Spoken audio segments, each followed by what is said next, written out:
Bristol Community College, Mathematics with Dan Avedikian, Math 060, Topics in Developmental Mathematics, Section 4.2, Problem 16. This is Section 4.2, Problem 16. It says the given triangles are similar. Find the length of the unknown side. So I have two triangles, one side, the end is unknown.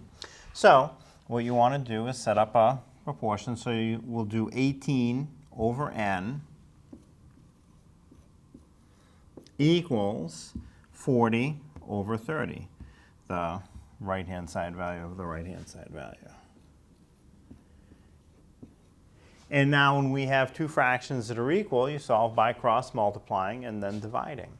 Now, the 40 over 30, you don't have to reduce it. I really can't even resist canceling the zeros or reducing them both by 10.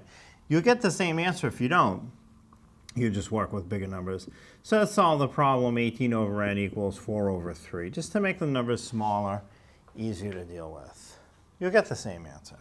So multiplying one way, you'll have 18 times 3, and the other way, 4 times n.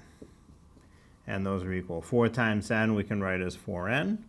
18 times 3 is 54. Now, to solve for n, what we do is divide the 54 by the number in front of the n, which is 4. So off to one side, I will do 54 divided by 4. 4 will go into 5 once. 1 times 4 is 4. 5 minus 4 is 1. Bring down the next digit, which is a 4. And unfortunately, it's not going to go in evenly. 4 goes into 14 how many times? Well, it'll go in 3 times. 3 times 4 is 12, but you don't have a remainder of 0. It doesn't go in evenly. So 14 minus 12 is 2. There is no next digit, but you can assume the 54 can be written as a 54.0. That extra 0 that you add in, you can bring it down next to the 2.